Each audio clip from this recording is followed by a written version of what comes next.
In the 1970s, a movement emerged from the dissatisfaction with the way our capitalist economy took the reins of healthcare and the pharmaceutical industry. The relationship that physicians and doctors shared with pharmaceutical companies became seen by some as a form of institutional corruption that placed a greater emphasis on capitalist development and less on the health needs of an individual. This formed the holistic health movement, which has become increasingly more popular over time and into today's culture. Holistic health practices approach patients with the principle of treating the individual as a whole, promoting mind-body wellness, as opposed to treating specific symptoms, which most conventional pharmaceutical medicine seeks to do. It strays away from the use of drugs to alleviate symptoms. Some of these practices date back to times of ancient civilization, including traditional Oriental medicine, meditation, and acupuncture.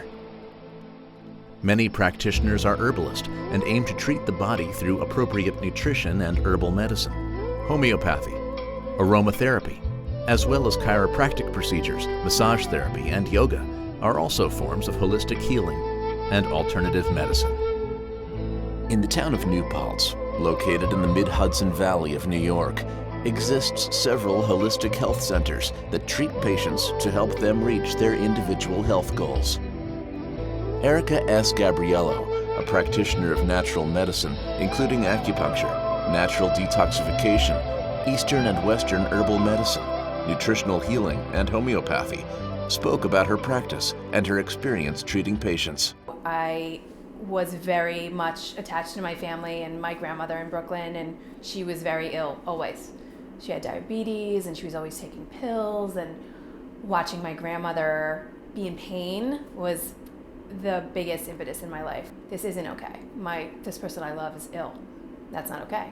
And wanting to know how to make someone I love feel better. Because she took the pills, she went to the doctors, she was sick all the time, ill, pain all the time. And I said, I can't have this. When people come to me saying, I've had this issue for 20 years, I've had these illnesses for this much time, and then looking back and how and what can we do to take where you are and really get to where that goal is. How do you want to feel? What do you think your best self is? And doing what we need to do to change those, to make changes in the body to where your body then functions as it's supposed to. Like what got in the way in your life, physically, biochemically, energy-wise, that put you in this place. Through the acupuncture program, you study thousands of structures in the body to where you're looking at the meridians and you're talking about these energy pathways in the body and what can happen to cause illness and what do you do to release those patterns of ill health. And there's hundreds of points in the body that you tap into, whether it just be with your hands, whether it be needles, whether it be, some people use something called moxibustion to heat certain points or take cold out of the body. Maybe there's blockages in that way. There's excesses, there's deficiencies where you build someone up, and there's excesses where you need to release and then balance between the two. There's the yin and the yang. Most likely yang is excess and yin is more of a deficiency, but it could be regarded in other ways as well. But causing balance in the body, that's what you kind of strive for. Just 2 weeks ago, let's say, a patient came in. We had worked with her through her whole pregnancy. She walked in very uncomfortable on her due date and said, I want this baby out. I've got to get my body, I need my life back. I really am very uncomfortable. I want to get this going. And I said, okay, well, let's see what we can do. I had her lie down. We did a few points and kind of just held certain points on her body. And within 2 hours, she went into labor. So what do we need to remove from your body, from your life, and make changes to then get you to match this goal of like feeling your best self? And that's really my goal. And then to check in with them each week and then each month and throughout the year to make sure we're still working on that goal, you're still reaching it, or you're there, and just really doing tune-ups. Charlotte Knapp, a local resident who has received treatment of herbal remedies from an independent herbalist, spoke about her experience with the treatments and how they helped her in her day-to-day life. I heard about all the rescue remedy and everything initially at Mother Earth, which is a health food store. And then after learning about it, my mom knew this woman, Roseanne, who makes it. This is one of my two rescue remedies that she made me. And they're mostly made with flowers, flower extracts like chamomile, which is really calming. I think there's daisies in it also. There's two different blends, like one's a little more potent. This blue bottle's more potent than my other bottle of it. And so it's flowers and herbs blended together and then put into an extract. There's a little bit of bourbon in here because you take it and you take 4 drops and you drip it under your tongue when you're feeling anxious or stressed.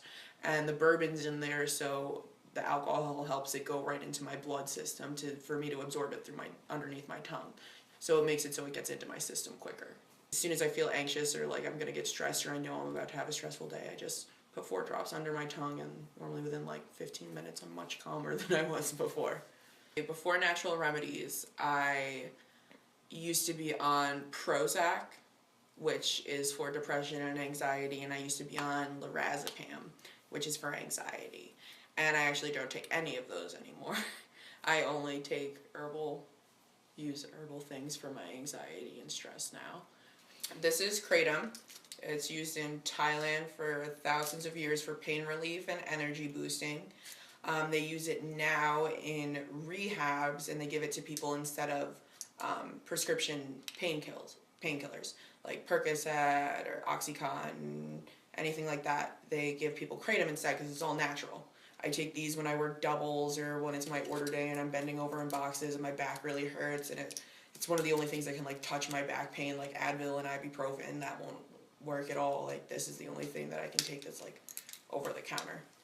I had 3 tumors on my thyroid back when I was 17. I found them out, and I'm 22 now, so 5 years ago I found out about them, and they were under 5 centimeters, so that meant that they didn't have to surgically remove them yet, and they were benign. And they actually ended up going away. I started taking drops that were made by Roseanne, and then also she had picked me up these natural, they're all herbs or natural elements like iron pills and stuff like that to take. Helps with the hormones of the thyroid, also with my actual like metabolism with it. It boosts my metabolism. They're dietary supplements as well.